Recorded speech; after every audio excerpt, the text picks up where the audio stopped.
Hello everyone, how are you all of you? So students, today we will start our chapter number 10 in English Reader and our chapter name is Fruit of Hard Work, यानी कि जो कठिन परिश्रम होता है उसका फल। ठीक है, हमें पता है जो हम मेहनत करते हैं उसका फल हमेशा मीठा ही मिलता है। हमें ज़रूर हम मेहनत करें तो ऐसा नहीं होता कि हम मेहनत करें और वो वेस्ट हो जाए, हमें हमारी मेहनत का फल अवश्य मिलता है। तो चलिए इंट्रोडक्शन से शुरुआत करते हैं लेसन की। Your sister worked hard for her exam. On the other hand, you did not care and watch TV. आपकी सिस्टर जो है एग्ज़ाम के लिए बहुत मेहनत कर रही हैं, बहुत पढ़ाई कर रही हैं, लेकिन दूसरी तरफ आपको कोई परवाह नहीं है, कोई केयर नहीं है और आप टीवी देख रहे हो। When the exam result came out, जब एग्ज़ाम का रिजल्ट आता है, your sister got a first division and you got a third division. जब रिजल्ट आता है तो आपकी बहन ने मेहनत की थी, पढ़ाई की थी पहले से, तो उसको फर्स्ट डिवीज़न आई है और आपको थर्ड डिवीज़न आई है। Did you see anything? आपने यहाँ पे कुछ देखा? Let's read a story of same moral. चलिए इसी सेम मोरल के साथ में हम ये स्टोरी पढ़ते हैं और जानते हैं इसमें क्या बोला है।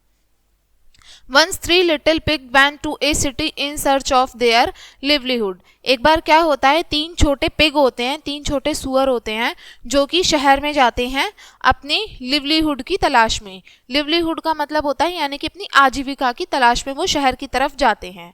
First of all they decided to make their houses. सबसे पहले वो ये निश्चय करते हैं कि वो सबसे पहले अपना घर बनाएंगे।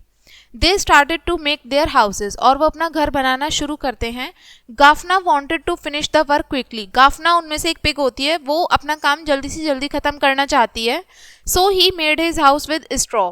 तो वो अपना घर जो है स्ट्रॉ बोलते हैं छोटे छोटे तिनकों को, उनसे अपना घर बनाना शुरू करता है। Jarrot make his house with sticks. Jarrot जो है वो अपना हाउस घर किससे बनाता है? लकड़ियों की सहायता से बनाता है।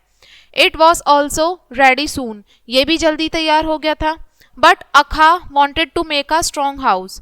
लेकिन अखा जो थी वो मतलब अपना घर स्ट्रॉन्ग बनाना चाहती थी, मजबूत बनाना चाहता था। So he made his house with bricks. और इसलिए उसने अपना घर किसकी सहायता से बनाया? ईंटों की मदद से बनाया। आगे क्या होता है? He took a long time to make it. और ऐसा करने के लिए उसको बहुत समय लगा अपना घर बनाने के लिए। The three little pigs start living in their houses.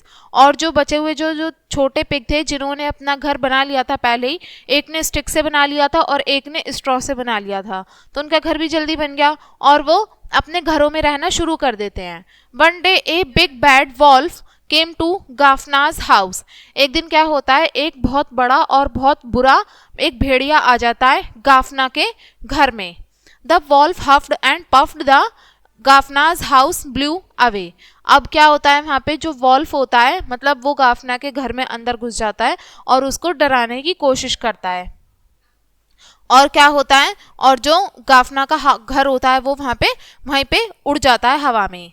He ran to जैरॉट house. और वो गाफना जो होता है वो भाग के जैरॉट के हाउस में चला जाता है। Help help, the big bad wolf has blown my house away and want to kill me. अब वो जो गाफना होता है वो जैरॉट के घर में जाता है और जाके चिल्लाने लगता है, मदद करो मेरी, एक बड़ा सा बुरा भेड़िया मेरे घर में घुस गया है और उसने मेरे घर को दूर उड़ा दिया है और वो मुझे मारना चाहता है। ये गाफना कहता है जाके। Then the big bad wolf went to Jarrot house and huffed and puffed. अब क्या होता है, जो भेड़िया होता है वो जैरट के घर में भी ऐसे ही घुस जाता है और उसके घर को भी ऐसी तहस नहस कर देता है। Jarrot house was also blown away. और जो जैरट का घर होता है वो भी हवा में उड़ जाता है क्योंकि वो भी तिनकों से और लकड़ियों से बनाया था। आगे क्या होता है, Gafna and Jarrot then ran to Akha's house and shouted. अब वो दोनों भाग के किसके घर में जाते हैं? अखा के घर में जाते हैं और चिल्लाते हैं जोर से, help help, the big bad wolf has blown our houses away. वो चिल्लाते हैं वहाँ जाके अखा के घर में, मदद करो, एक बड़ा सा जो बुरा भेड़िया है वो हमारे घर में घुस गया और उसने हमारे घर उड़ा दिए हैं। Akha's open the door of his house. अब अखा जो होता है वो अपने घर के दरवाजे खोलता है। Gafna and जैरट entered the room. गाफना और जैरट कमरे के अंदर चले जाते हैं।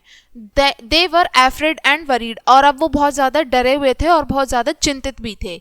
दे told about the big bad wolf to अखा. और उन्होंने जो बड़ा सा बुरा भेड़िया था उसके बारे में अखा को बताया। In the meantime, the big bad wolf ran to Akha's house. अब उसी तरीके से सेम जो बड़ा सा जो भेड़िया था वो भाग के भी उन्हीं के घर की तरफ आता है, अखा के घर की तरफ। It huffed and puffed but could not blow the brick house. अब उसने ऐसे ही तहस नहस करने की कोशिश करी घर को, लेकिन इस बार ऐसा वो नहीं कर पाया, वो क्योंकि ईंट से बना हुआ घर था। ओ इट इज़ वेरी स्ट्रॉन्ग, ओ ये तो बहुत मजबूत है। अखा इज़ वेरी क्लेवर, अखा बहुत चतुर है, बहुत चालाक है। They annoyed wolf muttered to itself, और वो ये सब कह के उसको चिढ़ाने लगते हैं। The wolf could not catch the pigs, और अब जो वॉल्फ है, जो भेड़िया था, वो उन पिग्स को नहीं पकड़ पाता।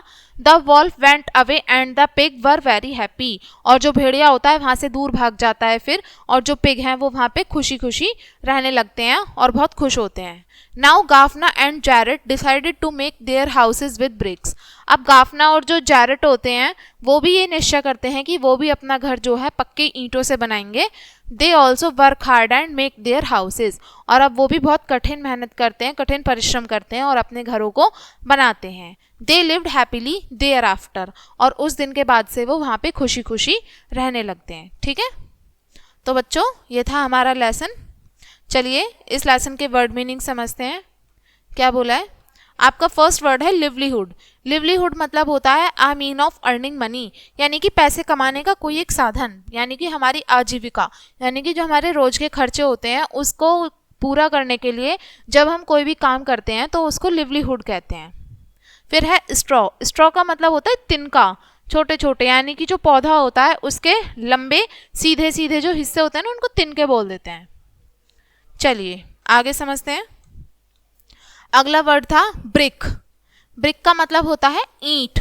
ईंट किसको बोलते हैं? यानी कि एक hard block of bake clay that is use for building houses, यानी कि जो क्ले मिट्टी होती है उसको जब हम ब्लॉक में बना के, मतलब ईंट जो होती है जो घर बनाने में इस्तेमाल की जाती है, उसी को ही ब्रिक बोला है। ठीक है, तो ये था हमारा लेसन एंड आई होप आपको लेसन अच्छे से समझ में आ गया होगा।